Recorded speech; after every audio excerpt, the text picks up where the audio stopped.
if you can, some of those we can't get rid of, right? Like kids sometimes, but whatever you can say no to, listen to your body. It is okay to say, no, I can't do that this month or this week. I need to sleep, or I need to rest, or I need to take care of this at home. Hello, friends, and welcome to the Honeycast. I went on a trip recently with a couple younger friends of mine. They're both, 38 and 40. I'm 56, so there's quite the difference there. And we were hanging out at the lake and we were talking, and I was listening to them talk about their late 30, 40 something woes. I so remember being there, and they were actually listening to me because they have witnessed my perimenopause to menopausal, I'll say, slide, whatever you want to call it. They've witnessed me going through this, and they've heard me talk about it.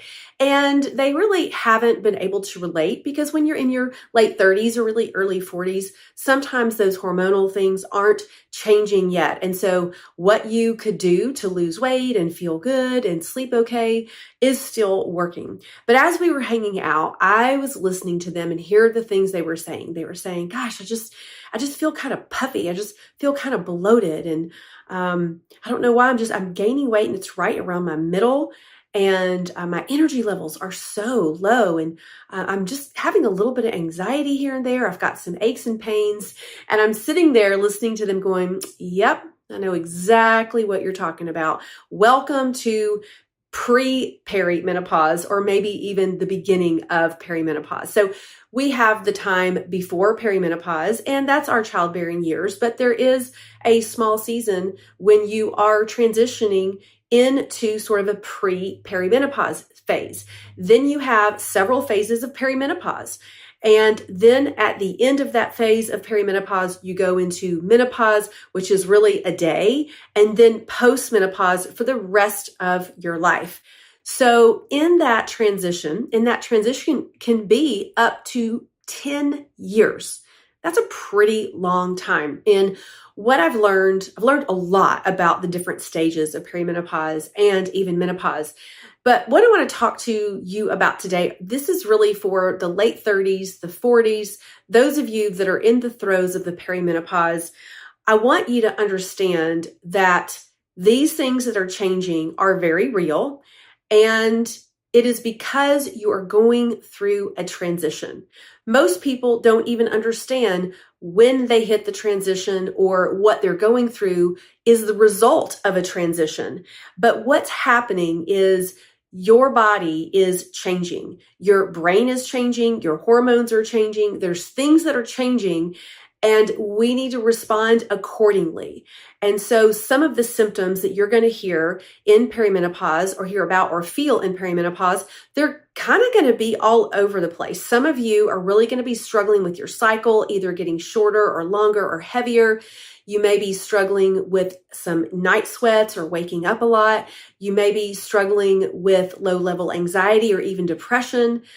You may already be experiencing some brain fog. The girls, my friends, were talking to me about how sometimes they just can't recall a word. And these things that are happening are because of the transition of your hormones that affect your brain. It actually affects your whole body. And so what I want to talk to you about today is just understanding when you start to see these symptoms. I think it's good to understand that, okay, I am starting a transition. And so what I used to be able to do and what used to work for me may not be working anymore. And I may not be able to do what I used to do. So I hear a lot of you saying, yeah, I'm killing myself at the gym and I'm still gaining weight. And so some of you could munch on pita chips and artichoke dip, snacking throughout the day, grabbing chips and salsa, having a handful or a bag of M&Ms every other day, ice cream every other night. Some of you guys will start to experience weight gain from that type of eating. And so what needs to happen is an understanding that, okay, my body is changing. And so what I need to do for my body needs to change. what's happening is your hormones, they're usually all over the place. They're not even just declining. Testosterone usually doesn't decline until maybe late 30s and sometimes not even to your 40s. Estrogen will go up and down. That's what's going to be kind of the wild ride for a little bit. And progesterone will usually start declining as well. And when that progesterone declines, that's when we have that don't feel so good, low level anxiety. When estrogen is all over the place, that's really where we're going to get the hot flashes, the moodiness, the weight gain. And so understanding your body might not be as resilient as it used to be. And what do I need to do differently in this season to manage these symptoms and to ease into menopause? I don't know if one is capable of easing into menopause. There may be an easier path, but because it is a transition, there's going to be the ups and downs. Your brain actually changes completely once you hit menopause. It is fascinating information. It's fascinating to look at the brain through the different seasons of premenopause, perimenopause, and postmenopause. There are definite things going on. And so there's nothing wrong with you. There's nothing wrong with you. The cognitive issues, you might be thinking, I'm getting early Alzheimer's. No, it is because of hormones. But there are things that we can do to mitigate these symptoms and also to support our body the best that we can as we're transitioning perimenopause into postmenopause. So another thing that happens is your body composition changes. You start to lose your waist. You start to get fat around your middle. This happens for most women because as estrogen declines, we have a little bit more of our androgen hormone, relatively speaking. And so all of that fat is going to our abdomen, which is where our cortisol receptors are. So here are some things that I want you to consider learning how to implement into your lifestyle. Start thinking about these things in your late 30s and your 40s, and not just think about them, but implement them. It may be hard to implement them one at a time or all at one time, but be thinking about these things and how you can best support your hormones and your brain and your body and your mood and your sleep. And so one of the main things that we can control and need to really focus on in our perimenopause and especially postmenopause is clean eating. The white sugar, the white flour, the packaged foods are just whacking out our blood sugar, causing excess insulin. Insulin is causing fat storage. Fat storage is going around our abdomen. So those junky foods, the standard American diet, is not the best way to eat. We want to look at clean eating, anti-inflammatory foods, quality. We want at least 80 to 90% of our food, real whole food and quality. The things we need from our food are fiber. That's why we want to eat foods in their whole form. We want polyphenols and vitamins and minerals and antioxidants and all the things that are going to help support our body and our brain and our cells. And so if you're eating foods that are on the standard American diet and you're having a lot of white flour, white sugar, packaged foods, I would consider changing that. That right there alone can do a lot for the perimenopause and even the menopausal woman. The second thing I want to encourage you, vegetables. Do not skip your veggies. Veggies are even more important in the season because they help clear out your fat cells. They help detox excess dirty estrogens. This is a time in life when our liver gets a little bit sluggish and we can start storing toxins. We can start storing up estrogen, especially as estrogen levels are whacked out. We can have estrogen dominance. And so one of the things we really want to work on is detoxification. So we want to support our liver. We want to support our hormones. And the best way to do that, you guys, those veggies, get your veggies in.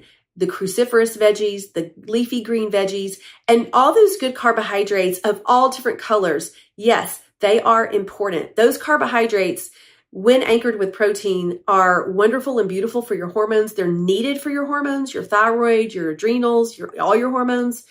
Those packaged carbohydrates, we really want to limit those. 3 to 4 doses of protein a day. This is key. This is going to be your key factor in helping keep your muscle, build muscle, also deal with cravings and managing blood sugar. We need to reduce our stress. in our late 30s and 40s, we're probably running around a lot with the younger kids and baseball and soccer and maybe even taking care of our parents and, all the things that can be going on in these seasons. Reducing your stress is crucial because when our stress is elevated, when we're in chronic stress, we have high cortisol levels. And when we have high cortisol levels, that turns on our fat storage. And the cortisol is what we want to regulate. We need cortisol. It's good, but we need to reduce our stress. So how can you reduce your stress? How can you give yourself some self-care? What does that look like? For me, it looks like daily deep breathing. It looks like daily meditation and prayer. It looks like gentle walks and gentle yoga. It looks like journaling. It looks like asana. These are things that I do to help reduce my stress and reduce my cortisol levels. So you want to start looking at that now. Another thing is, what can you say no to? We don't have to say yes to all the things. And I guarantee there's some things in your life that are draining you. Whatever those are, if you can, some of those we can't get rid of, right? Like kids sometimes, but whatever you can say no to, listen to your body. It is okay to say, no, I can't do that this month or this week. I need to sleep, or I need to rest, or I need to take care of this at home. It is okay to say no. You don't have to say yes to everything. You don't have to be super broad. And I guarantee that if you are super broad, you're going to hit a wall at some point in time. That's what happened to me. Don't want that to happen to you. Let's nip it in the bud. Weight training over cardio. Needle moving exercise is weight training over cardio. If you're going to do anything, do your weight training. If you're on the elliptical for 45 minutes, 60 minutes, if you're running, jogging, all of that, I'm just saying it's working against you. It is too much. It is raising cortisol levels. It's dragging you down, and you need muscle. You need more muscle. Contending for muscle is key. We're starting doing that in our, hopefully earlier than 40, but 40s, 50s, 60s, 70s. Your muscle is your longevity system. So weight training. Let's do weight training over anything else. Now, if you love, like I do, I love playing pickleball. I love doing some yoga or Pilates. That's fine. I do a little bit of that here and there. But my main thing is my weight training. Sleep. Start working on your sleep now. If you are not sleeping, let's work on our circadian rhythm. Let's look at the light first thing in the morning. Let's dim the lights, no blue light in the evening time. Try not to eat 2 to 3 hours before bed, and sleeping in a cold room, sleeping in a dark room, and giving yourself a wind down time, utilizing some sleep props if you need to, like CBD or melatonin or magnesium is wonderful for relaxation and nervous system. Even some meditation before you go to sleep. If you wake up in the middle of the night, it's helping yourself stay calm so that you can go back to sleep. Sometimes for waking up in the night, it's cortisol related. And we just want to make sure that we're working on our circadian rhythm, our bedtime routine, and our eating and our waking and our sleeping, usually at the same time is best. So work on your sleep the best you can, and don't give up on yourself for that. And then lastly, say yes to you. Say no to things that are dragging you down if you can. Start a self-care habit earlier rather than later. I think it's taken me a long time to prioritize my health and my self-care. I always felt like I couldn't do it, having so many kids, and I need to be here for that, and had to be on point and had to say yes to this. And I felt I could not, until I really could not function well anymore. And I had to step back and take a look at setting boundaries and getting rid of things in my life that were dragging me down, and saying no when my body's saying no, and saying yes to me, to the times when I can have some downtime, even creating space for myself. I started creating for myself a 24-hour overnighter somewhere at an Airbnb, just so I could get a little bit of downtime and have some rest. Then I began to plan trips for myself, maybe over the weekend, or trips with girlfriends, which those kind of things help me step away from all my responsibilities and rest and have fun and connect. I started making sure that I had a rest time. Well, I've always done that. Had a rest time every single day, that nobody interrupts me during that time. Not necessarily sleeping, but just rest. making sure that I'm doing practices like deep breathing and using things like tapping, which kind of helps turn on the vagus nerve, which helps your body shift into your rest and digest. Things on purpose. Really dealing with my stress by journaling and praying and talking about it and processing and learning to feel emotions. All of these things for me are ways to take care of myself so that I can take care of others even better. I can be a better version of myself. So hopefully some of these things, if you're in your late 30s and 40s and you want to hit your midlife years well and strong and resilient, these are some of the things that I would have said to my younger self. And I would challenge you to start working on these. Maybe not all of them, but start with one. And I would say the top one here would be honestly what you're putting in your body as far as food and how well you're treating yourself. How much recovery time are you giving yourself? Those are the two things that can really help reduce pretty major stress levels.